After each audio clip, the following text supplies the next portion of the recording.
Yunus state institution like the Presidency তাকে violet করেছে, totally exposed. এটা তো জাতি আর রাষ্ট্রের জন্য খুব ভালো কাজ করেছে এক্সপোজ করে। ঝড় তো আমি এইখানে উঠাচ্ছি, আমি আগেও বলেছি, বিকজ আপনি ওথ নিয়েছেন সংবিধানে, আপনি রাষ্ট্রপতির কাছে যান না, আপনার কনস্টিটিউশনাল হলো, ডিউটি হলো যে আপনি যে কোনো পলিসি নেবেন রাষ্ট্রপতিকে জানাবেন, দেশের বাইরে যাওয়ার আগে রাষ্ট্রপতিকে দেখা করে ওনাকে বলে যাবেন কেন যাচ্ছেন, আসার পরে আবার আপনি রাষ্ট্রপতির সাথে দেখা করবেন জানাবেন। উনি শুধু নিজের ওথে গেছে, পরে যে আরেকটা কয়েকজন অ্যাডভাইজার পরে 4-5 জন নিল, ওই ওথে গেছে। ইস্ট তিমোরের প্রেসিডেন্ট যখন এসেছে তখন উনি গেছেন বঙ্গভবনে। আর চিফ জাস্টিসের ওথ যখন হয়েছে, 2 চিফ জাস্টিসের ওথ হয়েছে, ওইটাতে গেছে। কিন্তু রাষ্ট্রপতিকে উনি একবারও ব্রিফ করেন নাই। আমার কথা ইজ নট চুপ্পু আর শাহাবুদ্দিন সাহেব, আমার কথা হচ্ছে প্রেসিডেন্ট হলো রাষ্ট্রের হেড।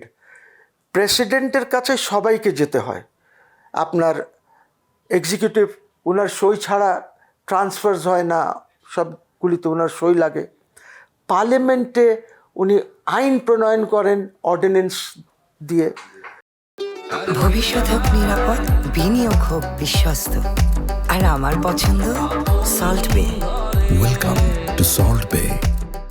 উনি যত তোমার পার্লামেন্ট আইন পাশ করে সবগুলিতে অ্যাসেন্ট দিতে হয় ওনার, উনি অ্যাসেন্ট না দিয়ে ফেরত পাঠাতে পারেন, সো উনি আইনও প্রণয়ন করেন।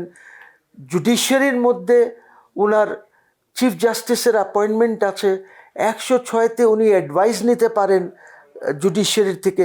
কাজে যেহেতু উনি রাষ্ট্রের হেড, ওনার নির্বাহী বিভাগ, পার্লামেন্ট, লেজিসলেটিভ বিভাগ এবং জুডিশিয়াল বিভাগ, সবগুলিতে কিন্তু উনি সব যত বিচারপতি আছেন সবাইকে অ্যাপয়েন্টমেন্ট দেন, ওনার সই অ্যাপয়েন্টমেন্ট হয়। সো ওনাকে আপনি রেসপেক্ট করবেন না? একটা ইনস্টিটিউশন তো, রাষ্ট্রপতি is an institution, just as প্রধানমন্ত্রী is an institution, cabinet is an institution. আপনি যদি এইগুলিকে সম্মান না করেন তাহলে কীভাবে হবে? And not for a day. এটা খুব ভালো হয়েছে, তার কারণ হচ্ছে ইউনুসের government and Yunus is totally exposed. এটা তো জাতি আর রাষ্ট্রের জন্য খুব ভালো কাজ করেছে এক্সপোজ করে, আমি মনে করি। ইট ওয়াজ আ ব্রিলিয়েন্ট ইন্টারভিউ। আর আপনাদের খেয়াল আছে কি না, রাষ্ট্রপতি যখন শাহাবুদ্দিন সাহেব হন, উনি প্রথমে যখন পাবনা যান, পাবনায় গিয়ে উনি বক্তৃতা দিচ্ছেন, তখন এডিসি বলল যে স্যার ঝড় উঠতেছে, ঝড়। তখন উনি বললেন কি উঠতেছে? বলে ঝড়। বললো ঝড় তো আমি এইখানে উঠাচ্ছি। কিসের ঝড়? খেয়াল আছে ওই বক্তব্যটা পাবনায় প্রথম যখন উনি গেলেন? সো এইটা ঝড় একটা, যে কিভাবে Yunus state institution like the Presidency তাকে ভায়োলেট করেছে। অনেক সাহসী ভূমিকা, এবং এই জাতির সামনে এক্সপোজারটা আমার মনে হয় Kaler Kantho deserves lot of appreciation.